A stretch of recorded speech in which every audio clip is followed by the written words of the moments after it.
few minutes later, I called his wife, and she said, yeah, he called me just a few minutes ago. Should I come get him? And I said, that's up to you. So she didn't come get him. She didn't come get him. Good for her. Amen. And guess who come dragging back up the hill? And you know, and usually when a person walks off the hill at Bethel Colony, is a no tolerance rule. But he came back with the humility that he didn't leave with. Right. Brandon, come up here and share what God's done in your life.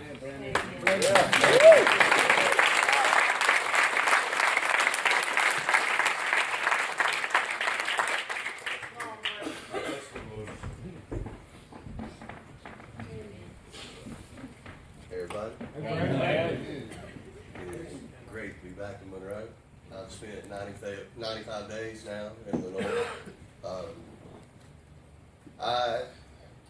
Basically, since I was 16 years old, I have messed with drugs and alcohol, all my adult life. And I grew up in church. I got saved at a young age, but, I withdrew from God. I just kind of put him on the back burner, and I just, let my flesh do the talking. I did what I want to do. And there wasn't nobody going to tell me any different. Right. But basically where that led me to, August of last year, I OD'd. And by the grace of God, I lived. My wife found me. I was breathing 3 times a minute. And woke up a day and a half later in ICU with a breathing tube. Didn't remember a thing. And that was God trying to get my attention. Yeah. You would think that would have got my attention, but I went back home and kept drinking like a fish. Just once again doing what I wanted to do. And it hurt my marriage. It hurt my relationship with my family. It took a lot of things away from me. I got to a point I didn't remember. I forgot who I was. I didn't even recognize myself. And anyway, I went to Bethel and did not want to go. Did not want to be there. Didn't want to stay there. Didn't want to talk to you. Justin Bracken was one of the first people to approach me. He said, "Bud, you got to submit."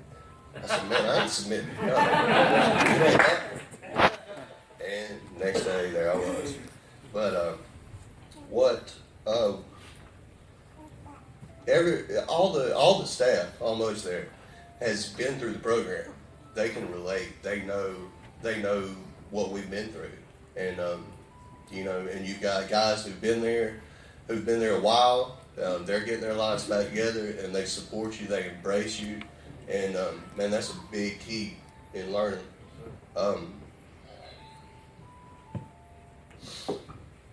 Over the last little while, I've really been putting some thought into calling, what my true calling is from God.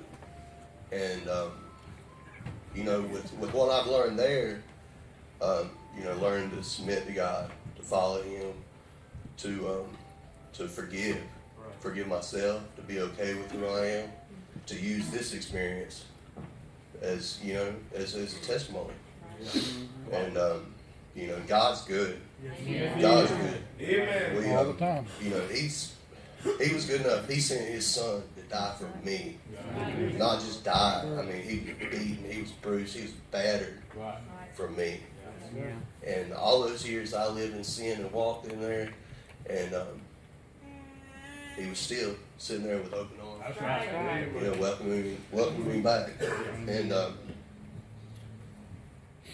my calling is to be a man of God. Amen. To be the father I should be. Amen. To set a good example for my kids, to be the husband I need to be the son I need to be, and just keep letting people know about God's grace. Yeah. There is hope. Yes. There's hope. We serve a mighty God.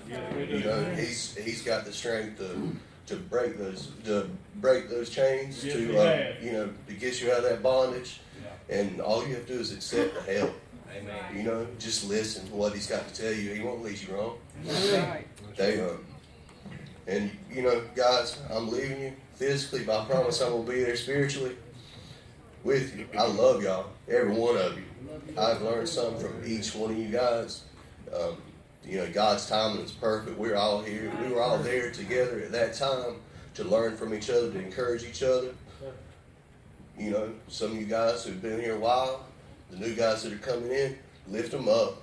Lift them up, comfort them when they get discouraged. Be there for them. Give them that word, because that could be the difference between them walking out the hill and going back. And sometimes when you go off the hill, we got 18 people so far this year that left, and they're not with us anymore. They died. So be there for your brothers. We need to be men of God. They teach us about spiritual warfare. The devil's constantly trying to work his way back in. He's trying to pull you away. He's trying to separate you from God. And when he separates you from God, you lose sight of everything. Derek, you remember the pain? You remember the loneliness, the hopelessness? We ain't got to live that way no more, man. Amen. We don't have to. That's right. We're not going to. But they teach us about diving into the Word, living in it, and taking true meaning from it. Now we've got a shield. We've got a sword. We can fight that. Amen. We don't have to sit there and take it anymore. All that pain, all that suffering that we put ourselves through, we allowed Him to put us through. You know what? Let's not do it no more. Amen. Let's take the fight to Him. Let's take the fight to Him.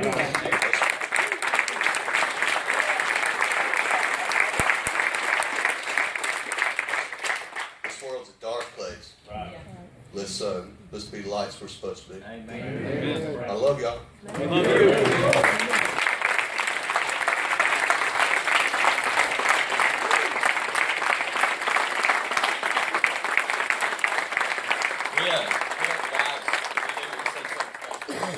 One of the things that we cannot promise them, and we can't tell them how long they'll live, we can't tell them if it's going to rain the next day, but we can promise them one thing when they leave that place, that when an unclean spirit goes out of a man, it goes into dry places seeking rest.